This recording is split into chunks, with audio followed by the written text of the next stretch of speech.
Don't write towards irony. Don't write towards like snark or loftiness. Write towards compassion. Write towards real.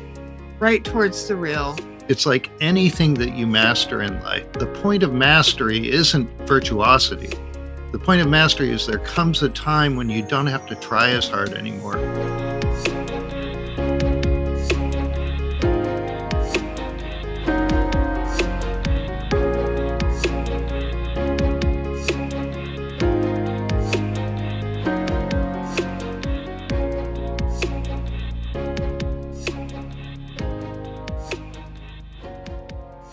Welcome, friends. In this episode of Insights at the Edge, my guests are Anne Lamott and her personal husband, Neal Allen.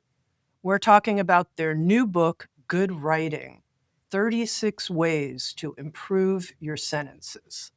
Neal Allen is a writer, a spiritual coach and speaker.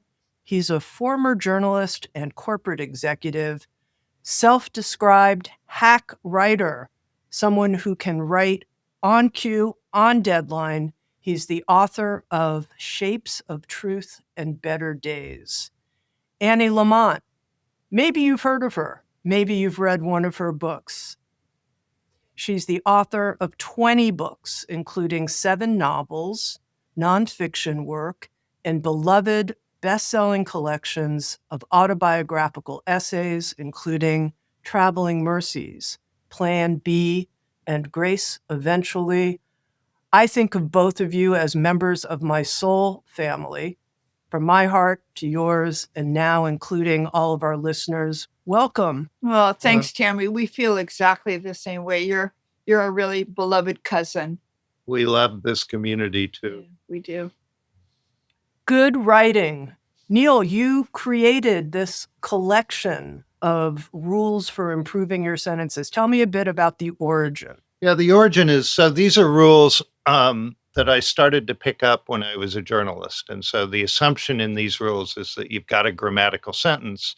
How do you make that sentence better in the sense of being able to better persuade the reader to read the next sentence that follows and the next sentence that follows? And the difference between somebody who looks at themselves fundamentally as a writer and somebody who looks at themselves as a subject matter expert who writes is that the writer is actually more interested in the sentence than the content. So to be interested in the sentence means to notice that it has a lot of possibilities after it's grammatical. And I started picking, the first rule I picked up from a really helpful editor was write with your verbs. Right? If you use a vivid verb instead of a dull verb, if you use trudged instead of walking, you pull the reader in better. And that was my start, and that was very useful. And then I started to collect other rules, question transitions, prefer Anglo-Saxon brutal short words over Latinate long complicated words. And eventually I noticed I had first 4 or 5 and then 8 or 10. And a few years ago, I noticed I had gotten, more than a few years ago, maybe 10 or 15 years ago, I noticed I had gotten up to about 30 or so such rules. And one day I looked around and looked for who else has rules. Maybe I can add to these, And I was kind of astonished because a lot of writers had lists of these kind of rules on how to improve a sentence, how to make it better. But they were, Hemingway had 4 rules, and Elmore Leonard had 8, and Margaret Atwood has 10. The most that I saw out there was Martin Amis had 15, right? And I was like, but they're more than that. And then I looked around, is there a book that collects them? And that's how books get written. Is you see that book isn't already out there, and it tugged at me. And so my interest in writing the book was to write a book that hadn't been written before. And then my interest when writing the book was, as it is for a lot of us, the fun of writing one sentence after another. So Annie and I look at each other more or less as people who make sentences. And this, I just thought, this book isn't out there. Let's see whether we can get it out there. I noticed as I was reading good writing, I was like, I don't think I can ever write another sentence as long as I live. After writing this book, I'm all in a knot. I don't even know if I can speak a sentence. But then as I got to the conclusion, and Annie, you wrote about this notion of having 3 drafts, and I felt liberated to use these tools. So I wonder if you can explain that idea of the 3 drafts. Well, I wrote a whole book about it, bird by bird, that basically I think encourages people, because none of the writers they love write good first drafts. No one knows what they're doing until they finished a first draft. Really, I can't think of it. Muriel Spark, the great English World War II writer, felt that she had dictaphone headsets on and was taking dictation from God. But first of all, that's such a very angry thing to say and aggressive. But if that was true, why would you say it to other writers? But most of us write really god-awful first drafts. Neal really doesn't, because he was a journalist for 15 years. Because he's always under deadline, right? But the rest of us write a really terrible first draft. I said in Bird by Bird that it was the child's draft. You just get it all down, and it's way too long, and the prose is too purple, and you use overly long descriptions and whatnot. And then the second draft is the grown-ups draft, and you go through. It's like Dr. Spock, the pediatrician, said to mothers with 2-year-olds, you must be firm and friendly. And you go through and you're firm and friendly, and you say, this really doesn't go there, and let's save it for somewhere else, which means you're not, it's getting cut. And you go through and and the second draft is really fun. That's sort of what you're in it for, is that you take something that was 10,000 words and you bring it down to the 5,000 that it will really end up being. And then the third draft is the dental draft. You sort of go tooth by tooth, and that's paragraph by paragraph, or passage by passage, or sentence by sentence. You wiggle them and jiggle them, and you poke them, and you see if anything needs help. Sometimes they're just fine and healthy. Other times they need a cleaning. Other times they need, and so there's a really systematic way to go from this rush of ideas or visions or memories or just an idea for a novel or a screenplay or a memoir that comes out, pouring out, to it being something really tight without losing your voice or its juiciness or whatever. But I think that's what gives writers hope, is that none of us know what we're doing until we finish the first draft. And then the second draft is really fun.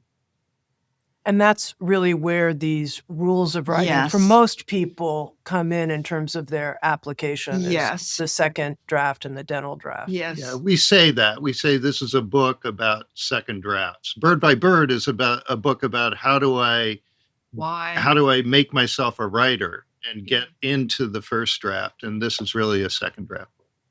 Much more technical than Bird by Bird. Bird by Bird is much more fluidly about a process. And and because it's technical, my problem was I didn't want to write a technical manual like a grammarian might, which makes it sound like everything's right and wrong. And these rules can be broken, and you can argue with them, and they are not right and wrong. They are rhetoric and persuasion. And everybody's got a different way of using persuasion. And so I didn't feel like that kind of expert. I felt like they were useful to me. And so I tried to write just what came top of my head about my experience with using these as more or less a user's manual rather than a technical manual, maybe. Now, you shared these rules with Annie towards the beginning of your time together dating. What was your response, Annie, when you looked at this? Well, rule I book? think I think he shared them with me on our 4th or 5th date. So this is 10 years ago. And I was amazed. I mean, I thought they were great. Some of them, obviously, I knew, but they were written down in a way that had structure, and it was concise and just brilliant. And so I started giving them out to all of my students at my writing workshops and whatnot. And then a couple of years ago, Neal put them into a book and did these meditations on them, and these little essays on each rule with a lot of examples. Now, we're just very different stylistically. He's really organized mentally, and he can be professorial, and he has a lot of brilliant examples. I mean, he'll bring up Socrates very casually in a conversation about, Jean Benet Ramsey or something. And then I'm more like the den mother for the third graders. So I bring in the cupcakes and I say, I really want you to consider doing this. I think you can do it. There's a lot of help available. Your voice is important. You're important. And so I looked at his book and I loved it. But I said, hey, you know what? I know something about writing too. And Mr. Man. And so I asked if I could contribute my responses to his essays and my own examples. So that's how it all came about. But so after, all of a sudden, he had them posted at his website, shapesoftruth.com. And I was just referring people to him. I was saying, just go to shapesoftruth.com. You'll find the rules, and people were just blown away by him. That's how we both knew we were on to something. It turned out that difference in style really lucked out because the way Annie decided that she might horn in on this book is respond to each of my essays. So it's a call and response where she always gets the last word, which she likes a lot. And Yes. in some cases, she disagrees with the rule. And so she gets the last word on the rule. But it works with our style because I'm an explainer. And my greatest fault in writing is I over-explain, right? And so that's just what I do. I kind of look at things and kind of try to put them together and find patterns and explain why the pattern works and that sort of thing. And Annie's cathartic, right? She connects in a different way with the reader so that the reader can, and the way it works in the book is that, and it was just serendipity that by my going first, her going second, you get the rule, you get an explanation of the rule, and then you get kind of a coach helping you feel comfortable with the rule. Mm-hmm. And the den mother who says, go ahead, break the rule. Plus you get to end on humor because she's much funnier than I am. And also I have a very strong spiritual interest in people writing because I feel, and it's all through good writing, my feeling that if you want to write and you don't get around to it, it's just going to plague you. It's going to hurt you at the end of your life that you wanted to get your memories down both for your grandchildren and just for your own self. And you wanted to tell this novel that you started in college, but that life interfered and you had a family and you had a job and now you're 65 and Neal's inner critic is telling you it's too late to start, or there's no way that you could da-da-da-da-da. And so my spiritual influence, I think, is to say, this is really about your heart and your soul, that you find a way to get a little bit of work done every day. And these are some of the hacks we use to get our own work done. You mentioned that you're both very different kinds of writers, and that's displayed in the book clearly. And one of the things you talk about is how in finding our own voice, you write, Neal, like music, writing relies on the integration of melody, rhythm, and harmony, and that we're adept at all three, but usually one is prominent. And that's your default talent or writing style. And I wonder if you can explain that more and then take us into the Beatles as writers and where you and Annie fit into that. Yeah, that's funny. I have a spiritual practice that came up through Diamond Heart, and it's got a lot of Gurdjieffian fourth way content, including this idea that we are three-centered beings: head, body, heart, right? Head, body, chest, however you want to put it. And they correspond in music with melody, is the head center, the curiosity, the bright stuff, the pulling stuff, and making leaps of faith and leaps of interest. And then rhythm is the body center wanting to dance, and heart is the harmony that music requires, right? Of being relational and adding voices and getting them to blend and that sort of thing. And writing is the exact same way, right? I get my ideas, like ideas always start with curiosity and they come in through the head center. And then I move them through my body where they can kind of coalesce into patterns, right? Dance patterns, which aren't unlike chemical valences, and they either work or they don't to the ear. And then when I've succeeded in those two, then I still have the reader to be connecting with, and that's the harmony. And I connect with the reader by bringing in the familiar and balancing it with the unfamiliar and kind of tugging them along and patting them and bringing cupcakes, that sort of thing. And I thought about and write about this, how you can really kind of see that in music in the Beatles, where, there probably is no better melodist in our generation or several generations than Paul McCartney. He is a pure melodist, leaping intervals.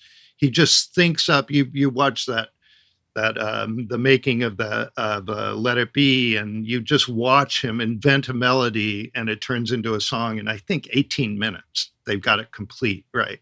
But he's just got these melodies going. And then you listen to John, and John has a very, very narrow. First, one thing, Paul has a 5-octave range voice. And so those leaping intervals work for his voice too. But John has more like a 3-octave, and he doesn't think in melody, right? John thinks in rhythm. Ringo might be right when Ringo says John is the greatest rhythm guitarist who ever lived. And Ringo doesn't have to, and Paul don't have to keep the beat in the Beatles. It's a very strange thing because John keeps the beat. And John's also the leader, more or less, of the group. And so they follow his rhythm, and he stretches notes, and Ringo can follow him just lockstep. They're absolutely in love with the rhythm and the beat. And then interestingly, Ringo is a rhythmic melodist. His instrument is the drums. But Ringo's trick in being a drummer is he's never following the bass player, right? In jazz, everybody follows the beat of the bass player, including the drummer, right? You think the drummer is keeping the beat. No, the bass player is keeping the beat. And in rock and roll, there's a lot of that too. Often the drummer keeps the beat. Ringo's following the voice. He's following the melody all the time. All he's listening to, he's interacting kind of intuitively with John on the rhythm, but he's listening to whoever's singing the song. And then George is kind of a harmonic rhythmic guy. He also he's an okay melodist. I mean, something is beautiful, beautiful melody, but he's thinking first of harmony because that's who he is. He is this spiritual harmonist. And so you can find your own Beatle.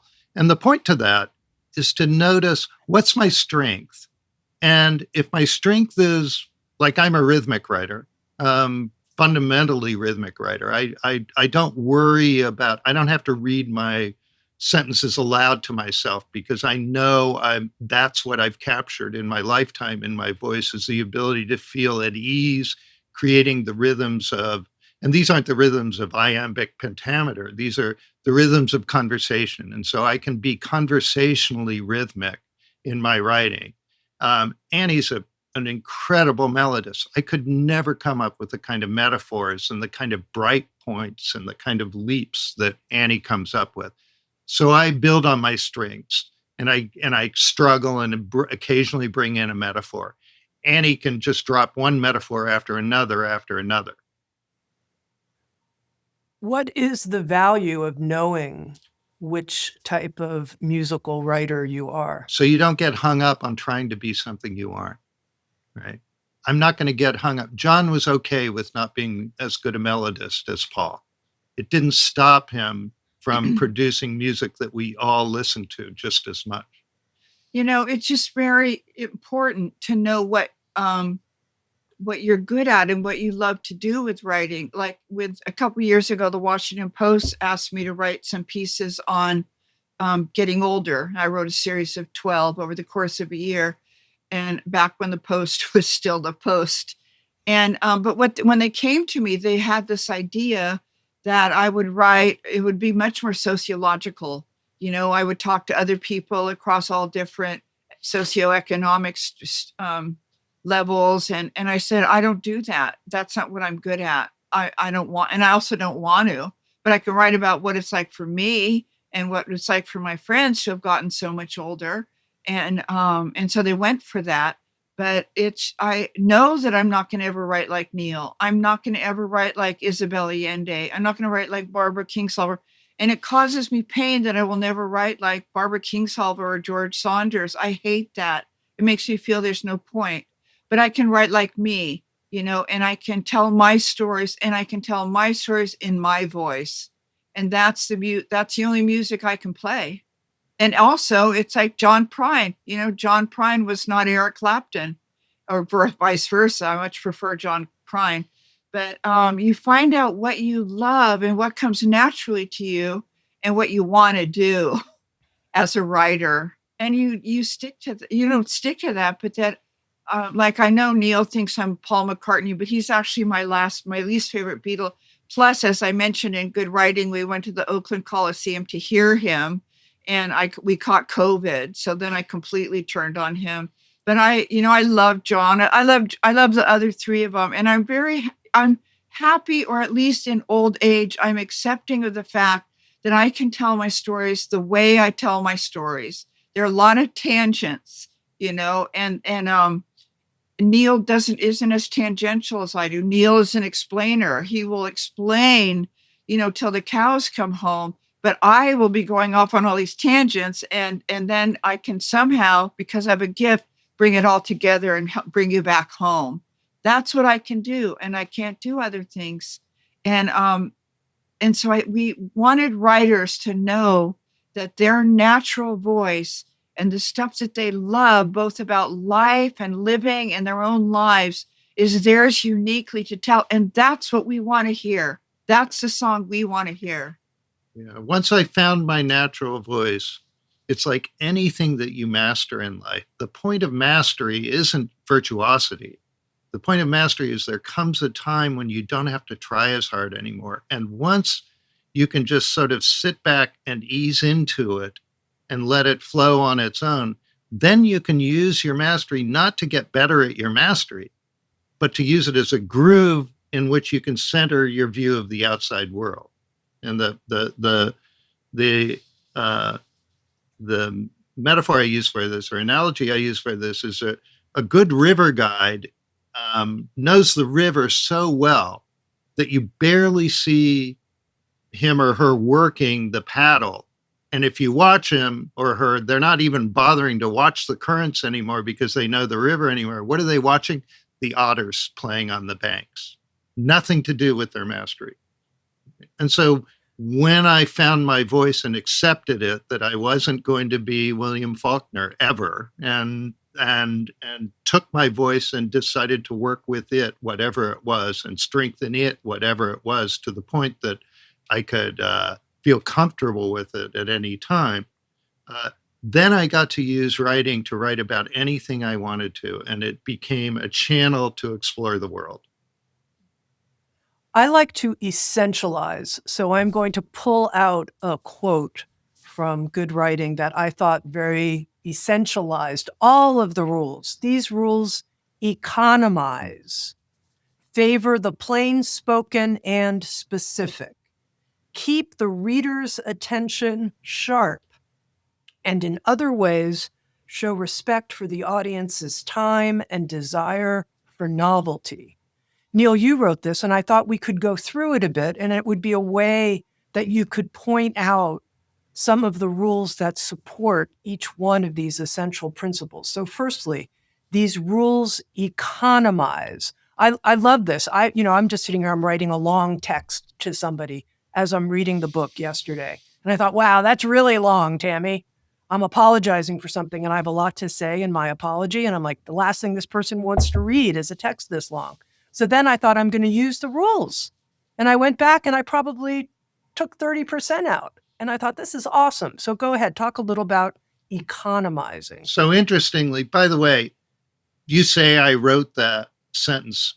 That's my favorite sentence in the book. And I have a complete absence of sense of owning it. I don't know. It's the sort of thing that just comes. And so I really can sort of see the interdependence of the world and see that I didn't write this book. My parents wrote it, my friends wrote it, all the things that influenced and got channeled into it. But that sentence in particular, I didn't write that sentence. Now that you read it aloud to me, I notice that the answer to your question is the end of the sentence, right?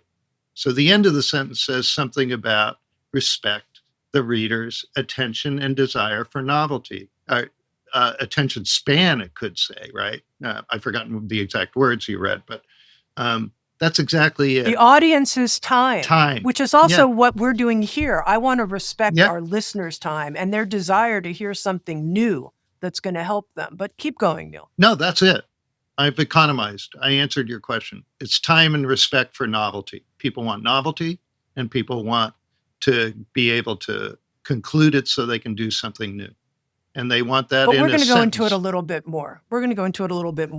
What are some of the top ways you both know when you go back into draft number 2 and 3, Annie, I'm going to economize? What do you like? This is it. This is what I do. Well, Neal and I show each other everything we write before we submit it to an agent or an editor. And so I will ask him, I will know something is 500 words too long. And I will ask him to go through, because, by the time you've written the draft, your eye starts glancing off stuff, that you really might have paid better attention to or cut or shortened. And it's so great to have somebody go through and say, this goes on too long. You don't want this long a description. You wrote 2 long paragraphs about the trip to the local dump with your father when you were 8 years old. And I would love 1 short paragraph. Do it again. It's just about but when I was coming up, same with Neal, there was this phrase about putting it through the typewriter again. It meant you went through the whole draft and you looked at every paragraph and you took out everything you could. Or like Jessica Mitford's great paraphrase that you must kill your little darlings, that you go through and there are these sentences you shoehorned in that are supposed to make the reader think you're smarter or more educated or more ironic or less of a buzzkill than you really are. And you just love it so much. And you just have to take it out if it's one of your darlings, because it's going to stick out to the reader. I'm the same as you. When I write a text, it's way too long, and I'll go through and I'll cut it in half. I mean, every second draft I write, I've cut out a quarter of the first draft, because the length of the stuff got me to having the choice, the ability to select the stuff that really shines, the stuff that is really resonant or that is descriptive. All of us write descriptions that are way too long, and we write the description beautifully, and it's like, that's nice, but being a writer means I got to get you to the next page. And I am not going to read 3 paragraphs about your kindergarten class. I will read one. If you wrote it carefully, really happily, because I will identify, it'll be a mirror for me. So everything I write is too long. Every draft, every email, everything. And one thing, this book often talks about trusting your editors, because editors will very gently say, this goes on too long. You're losing me. And it's summed up in Rule 14, remove the boring stuff. Yeah, remove the boring stuff. And for me, and I think for most people, most of the boring stuff is, I've got to prove what I just said. Yeah. So I've got to explain it and prove it. And we get taught in high school and college that that's the model. If you say something, prove it and show your work, show your explanation. Right? Well, that's not, in real life, people trust each other or distrust each other. And they make a snap judgment. And if they distrust you, maybe they need to see some proof. But if they trust what you're writing and they're a friendly reader, you don't have to prove what you said. And usually they kind of can fill in gaps and get it on their own and want to move on much faster than I think they do. Annie's much better at removing the boring stuff. She doesn't even put it in her first draft. I have to cut so much more. Okay, we covered these rules. Economize, favor the plain spoken and specific. This notion of the plain spoken, don't be a show off. I really liked that part of the rules. I thought, yes. There's so little plain spoken and modest and true in the popular culture that when we come upon a writer or a person who, says what they mean what they says, mean what they say, and don't say it mean, my heart leaps because there's something so comforting about people not showing off, about people not doing literary pyrotechnics. One of the Neal's rules is if it sounds literary, it isn't. You got to take it out. It's pretentious, or it's elitist, or it's just showing off. So you'll think that we're fancier writers than we are. I don't want to read fancy writers. I want to read someone. There's a great quote in there by the wonderful screenwriter of Mrs. Doubtfire, Randy Mayhem Singer, who said, "Tell me a story, make me care." And when someone will tell me a story in plain spoken English, where they're focusing on who the character is and helping me get grounded in the setting and helping the plot move along, oh, I'm so grateful. I'm so grateful. And there is so little of it. Everybody's told to make it fancier, to burnish it, to make it bounce off the page, to make it pop, I don't want that. I want you to tell me a story and make me care. Your father had a neat way of talking about it with nickel words. Yeah. He taught me, just that you could use nickel words to describe things instead of these 25-cent words that maybe you got from the thesaurus. Now, we're big fans of the thesaurus to help you find the right word, to help you find the strongest verb, which is, I think, rule 1. But by the same token, and somebody using a nickel word so that I don't have to look it up means I'm going to keep turning the page. It's interesting that you brought up the thesaurus, because I've been one of those people when I see people where they're in meetings or something like that, and then they pull up the thesaurus, and I'm like, oh, God, you're never going to really be able to come up with something that has that original, a word that you both use, quirky thing. If you're using a thesaurus, it's going to feel sort of forced and put on afterwards. So when I read that you both are fans of using a thesaurus, you go so far as to call it a book of magic spells. I thought, wow, Tami, once again, you're going to have to open up your, judgmental ways. And I tell the story of an old friend of mine who I was looking at it was back in the day of writing by hand. And this was sometime in the probably late 70s, early 80s. And she was writing short stories at the time. And I looked at a manuscript on her desk and I saw all these piled up on. Every once in a while, there would be a word with a whole bunch of other words piled up on top of it. And I asked what that was about. And she said, oh, that word really stuck out to me. It might be the right word. It's a really important word for the story. And I want to make sure I get the exact right word. And so I'm adding in other ones that might replace it. And that taught me that that's what a thesaurus is. There is a word that is perfect for what you are trying to say. Go find it. And if I see, and you develop an ear over time. That's not the right word. The most frequent conversation that Annie and I have about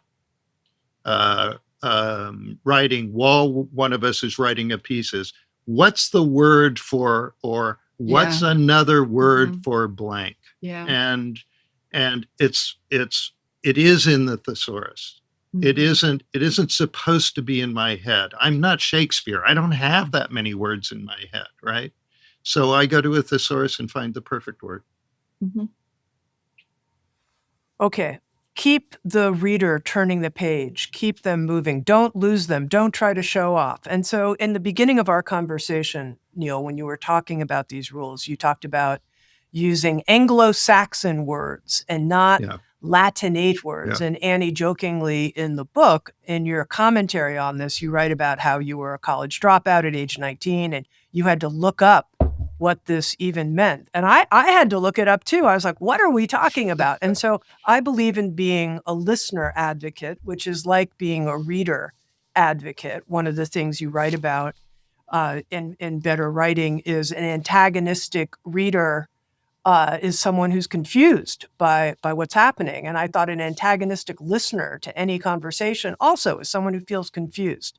I don't want our listeners to feel confused. I advocate for them. So I want to go back, Neal, to the Anglo-Saxon words, Latinate words. What are you talking about? Okay, so you're ignoring my subhead to that chapter. Certainly, Rule 6 is prefer Anglo-Saxon words. It's a short way of putting what I'm saying.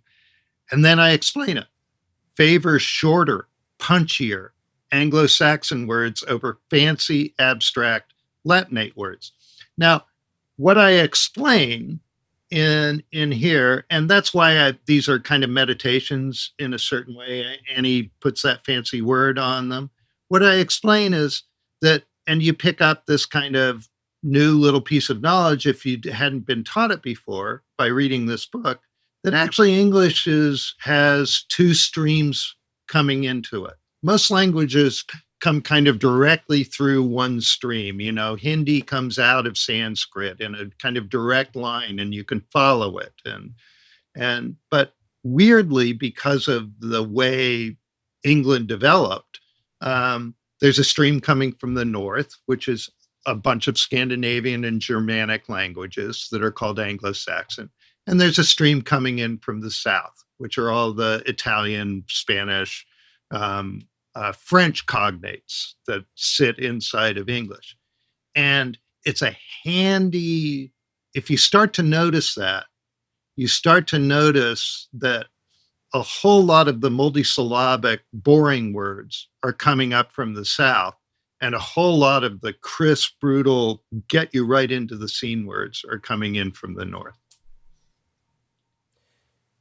You talked, Annie, about how refreshing it is when someone says what they mean, means what they say, says it directly. And I notice I also find that extraordinarily refreshing. So maybe it's my love of the Anglo-Saxon directness that I didn't even know how to call it that. But one of the things I ask myself, and I'm curious what you think about this when I'm writing, is if it's not quite coming across, it's like I have to go more into my heart, or using your three-centered model, Neal, more into my belly. Like I have to get deeper into the blood and bone and the truth of what I'm trying to say. And I wonder how that fits in with being simple and direct and saying what we mean, really. Well, I love that question. I mentioned in this book, as I've mentioned in Bird by Bird, that wonderful line of Shirley Jackson's that a confused reader is an antagonistic reader. And I love being able to follow along with the musician who is spinning this story and this song. And I am often reminded of something I wrote 35 or whatever years it was ago in Bird by Bird, where as a younger writer, I thought I should write more in a more impressive way. And I should write in a way that really made me look more educated and more New York and more male, right? All those male East Coast writers that I came up on, John Updike and all the Johns and all the most famous writers and all the New Yorker writers who were mostly new East Coast men, white men.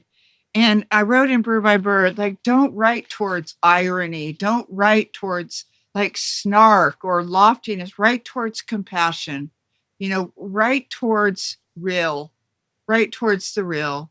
The ancient Greeks called God the really real. And when someone is telling me, whether it's a student or a writer, a published writer, is telling me a story that is from the heart and that's really real, it nourishes me. Oh, I'm so starved for it.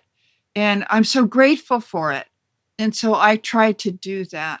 And sometimes I will be trying to, because Neal is so not literary, but he's just so intellectual that knowing that he's going to read something I've written, I might try to fancy it up a little bit and to sound a little tiny bit more like him. And then I'll go, I can't sing my song in Neal's voice, you know?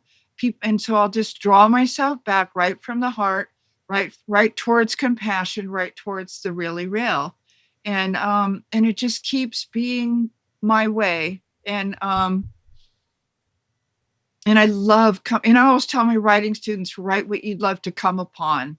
And what I love to come upon is what we've been talking about, you know, the compassionate, the heartful, instead of the polished mind, you know, the prism of the mind writing.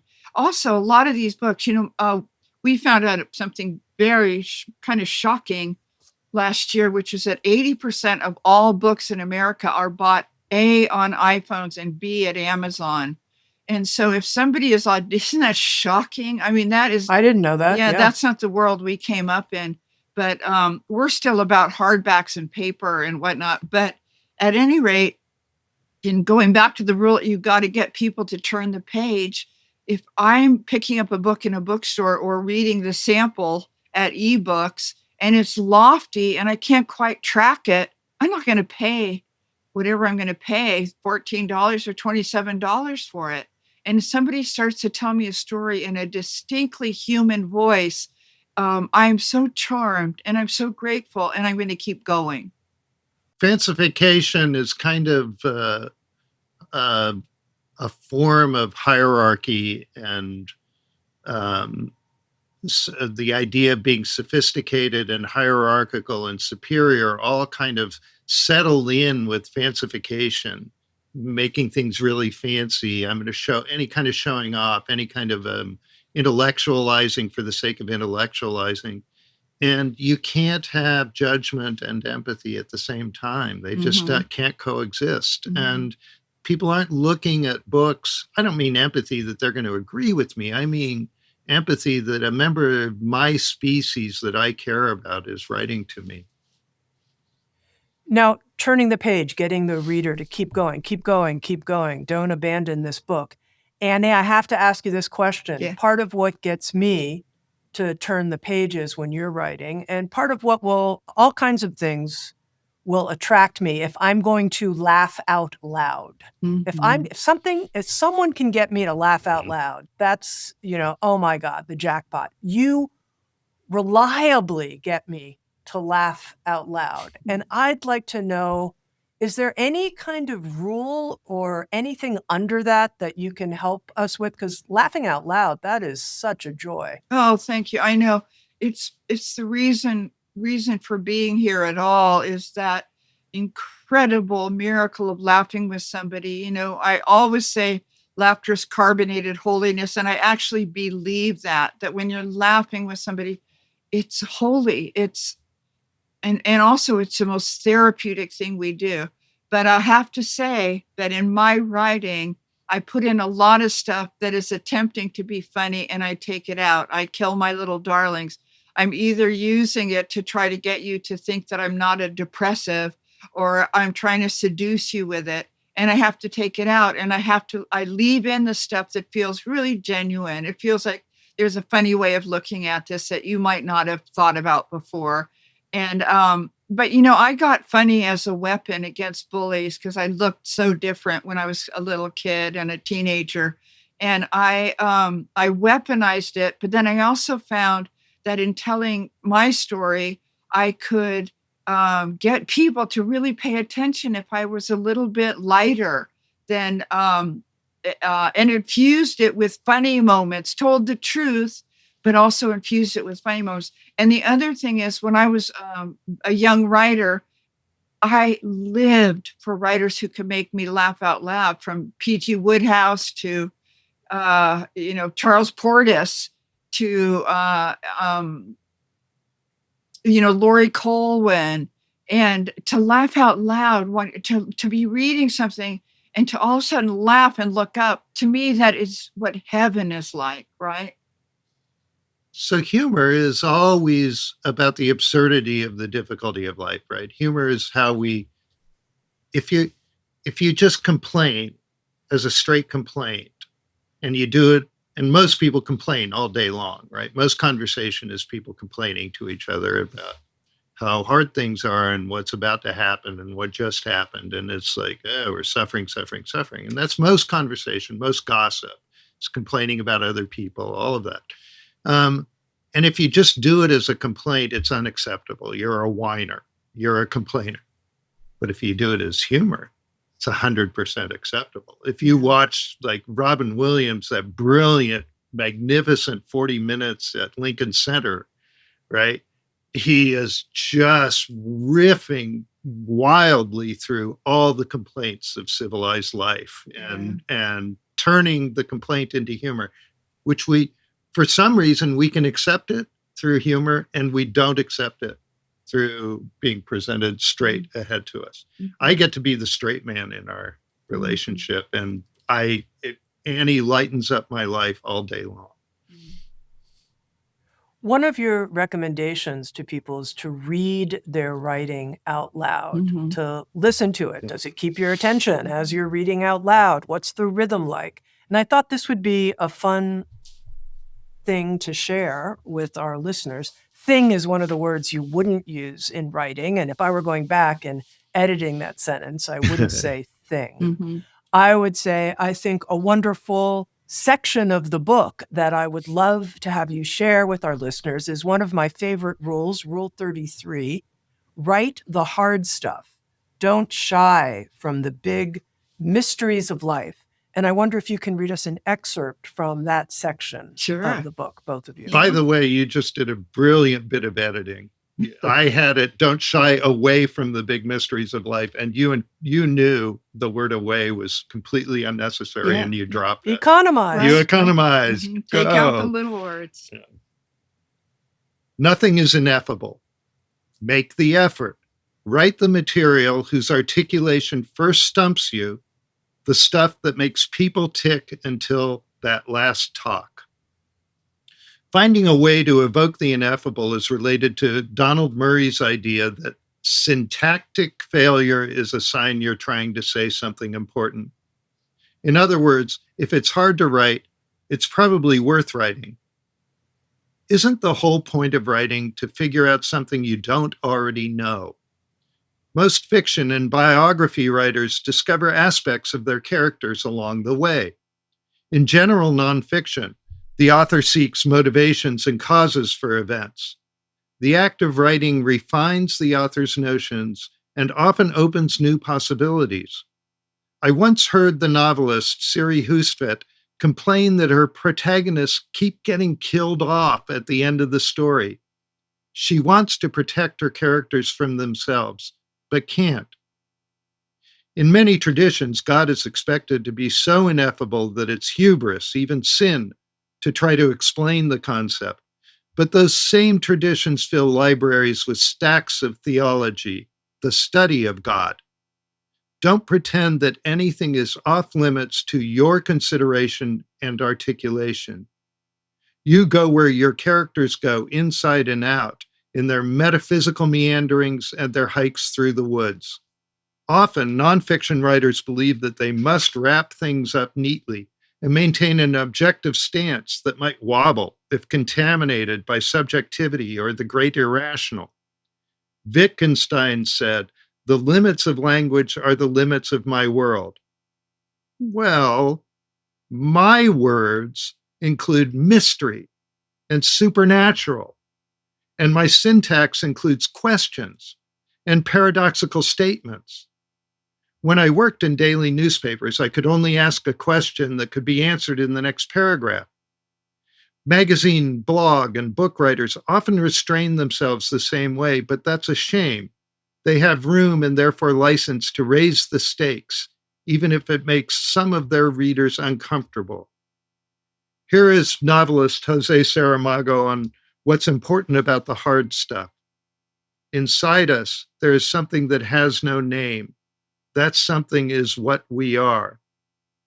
And here's how you do it. If you're Cormac McCarthy, they were watching out there past men's knowing, where stars are drowning and whales ferry their vast souls through the black and seamless sea. And then here's me. Thank you for letting us read. This Yeah. is what we love, is to get to just share really exactly what this book is about. Please, please, please, please write the hard stuff. Write about life and death and loss and hope and how on earth you survived that child or injury or marriage. Find a way to write about people's underlying fears, maybe psychological, but also mystical, fear of death, of legacy, of emptiness and lovableness. Write about who you think you are deep down, past the persona and curation and the stories you believe about yourself, because you're probably similar to me. And I love it when someone holds up a mirror. I love revelation. We're a species that craves stories about itself. Tell us our story through your lens, whether in fiction or nonfiction. It really is all you have to offer us. We're all going to die. Hit the decks. How do we live fully, boldly in the face of that? This is hard to think and write about, but we want you to. It is essential that you try. We're here on the incarnational side of things to discover the truth of who we are. We're animal, human, divine. That is hard stuff to capture, but that is what I most long to read. Truth, your truth, our truth. Try. This will not go well, but don't give up. Write an incredibly terrible first draft that will be way too long and overwrought and sophomoric. Then take out all the boring parts and see what is left. Then try again and see if you can make it better. Go deeper. Talk to people about what you are working on and see if their input throws some lights on for you or even provides phrases that will help you capture what you are after in your next draft. P.S. I've always said that if you want to be a writer, you should get the smartest, funniest friends, but it is best if they are not writers too, because then they won't let you steal all their great lines about these profound matters. And a good, if not laugh out loud moment, broad smile moment. Thank you. At the end of that. That was rule number 33. And I want to end our conversation with something you've already mentioned, but I want to say a little bit more about it, which is rule 36, worship talented editors. Writing is collaborative and editors save your skin. Mm-hmm. At the end of the book, Good Writing, you have this toolkit of all the rules. I printed it out for myself so I could have it. I'm going to keep this. It's an incredibly terrific reference. And here we are referencing number 36, the final rule, worship talented editors. And I thought to myself, how do you know that this person's really a talented editor? And furthermore, get your hands off my writing. Like, I notice I have this thing of like, please, you're ruining it. How both of you, how do you know when that's your ego speaking and you just need to let go? This person really knows better than me. How do you make that assessment? Well, I really, really trust Neal with my work. But I don't always go along with what he says. It's my book, it's my piece and whatnot.